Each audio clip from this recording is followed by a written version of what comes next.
Hello everyone, in my first video I have already given you the description of stanza 1, 2 and 3. Today we are going to learn stanza 4. How can the bird that is born for joy sit in a cage and sing? How can a child when fears annoy but droop his tender wings and forget his youthful spring? The boy says that a bird cannot remain happy in a cage. वो क्या कह रहा है? वो ये कह रहा है कि एक बर्ड जो है वो कभी कहाँ खुश नहीं रह सकती, वो कभी पिंजरे में खुश नहीं रह सकती, because it is mean to be free, क्योंकि ये उसका राइट है आज़ाद रहने का. Then only a bird can enjoy its life. And similarly, a child also is meant to enjoy the most beautiful stage of his life in a carefree manners. इसी तरीके से जो एक बच्चा जो होता है उसका भी क्या हक होता है? उसका भी हक होता है to enjoy the most beautiful stages of life in a carefree manners. मतलब एक ऐसे माहौल में बिल्कुल फ्री तरीके से ज़िंदगी जीना चाहता है, where he is not being interrupted by anyone else. He can do whatever he wants. Okay, then, oh father and mother, if birds are nipped and blossoms blown away, and if the tender plants stripped of their joy in the springing day by sorrow and care's dismay, how shall summer arise in joy, or the summer fruits appear? So, wishes for a carefree childhood. What exactly he wished for? He wished for a carefree childhood.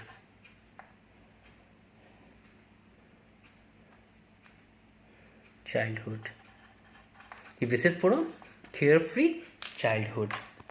Says that, okay, he reasons with his parents and says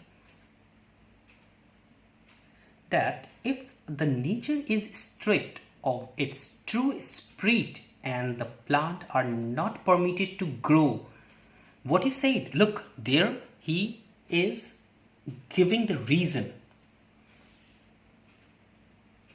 And what he said, that if the nature is stripped of its true spirit and plants are not permitted to grow, then how will there be fruits of happiness? Similarly, if a child is not allowed to be free and happy in his childhood, how will he grow up into a happy youth?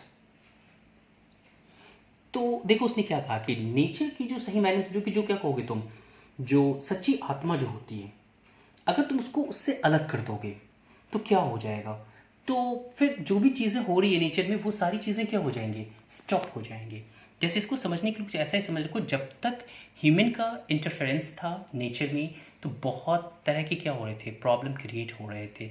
जैसे ही human का interference nature से कम हुआ, nature अपने original form को क्या कर लिया, उसने फिर से रिस्टोर कर लिया. तो बस इसी तरीके से वो भी कह रहा है कि अगर आप क्या नहीं करते हो, अगर उसके सही तरीके से किसी प्लांट को अगर आप जो उसे चाहिए, जैसा एटमॉस्फेयर चाहिए उसे बढ़ने के लिए, अगर आप वो उसे प्रोवाइड नहीं करते हो तो फिर आप उससे क्या कभी एक्सपेक्ट नहीं कर सकते, कभी फ्रूट्स आप उस प्लांट से एक्सपेक्ट नहीं कर सकते. तो इसी तरीके से वो कंपेयर करता है कि अगर एक बच्चे को क्या ना किया जाए, अगर उसे फ्री और हैप्पी रहने नहीं दिया चाइल्डहुड में, तो कैसे वो मतलब एक हैप्पी यूथ में ग्रोथ करेगा, उसका ग्रोथ जो होगा वो कैसे एक हैप्पी यूथ में होगा. देखो इस चीज़ के लिए उसने क्या किया, एक बहुत ही बढ़िया रेफरेंस दिया, एक बहुत ही अच्छा एग्जाम्पल दिया, जहाँ पे उसने खुद को किससे कंपेयर किया. देखो जैसे एक प्लांट है, तो एक प्लांट के लिए क्या होता है, आप लोगों ने पढ़ा भी होगा कि एक टर्म होता है एडेप्टेशन, कि मतलब इस प्लांट किसी पर्टिकुलर प्लांट को क्या होता है, एक पर्टिकुलर सीजन चाहिए होता है, उसको फेवरेबल क्लाइमेट चाहिए, एक वाटर की क्वांटिटी फिक्स होती है, रेन की क्वांटिटी फिक्स होती है.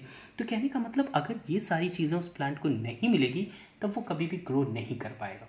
जब वो ग्रो ही नहीं करेगा तो उससे कभी आप क्या एक्सपेक्ट नहीं कर सकते, क्योंकि आपने उसको फेवरेबल कंडीशन नहीं दिया, इसलिए कभी उससे आपको क्या नहीं मिल सकता, फ्रूट्स इन रिटर्न में कभी नहीं मिलेगा। इसी तरीके से कहते हैं वो कि अगर एक बच्चे को, जो कि क्या होता है, that means if is like not allowed to be free and happy in his childhood, अगर आपने एक बच्चे को क्या नहीं रहने दिया, फ्री और हैप्पी बचपन से ही नहीं रहने दिया, तो वो एक कैसे हैप्पी यूथ में ग्रो करेगा?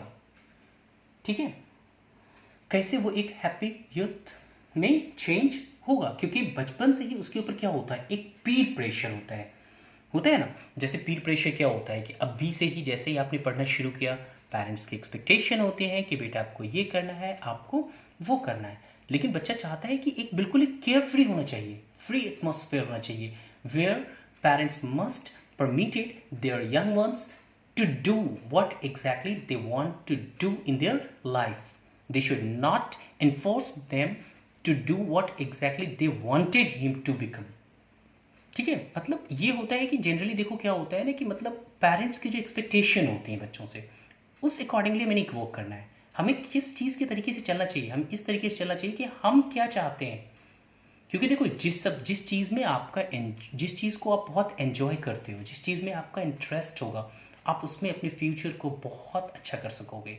और अगर आपके ऊपर किसी चीज़ को फोर्स करके डाला जाए तो फिर क्या होगा, finally you will be collapsed and the end का बोर्ड लग जाएगा फिर तो आपके लिए। तो बस यही चीज़ बच्चे भी चाहता है कि आप एक बच्चे को फ्री रहने दो, ठीक है, और क्या रहने दो, आप उसे खुश रहने दो। तभी आप क्या देख पाओगे, एक हैप्पी यूथ को देख पाओगे। ठीक है, चलिए फिर तो this is the end of your poem the school boy. Thank you very much, take care of your self.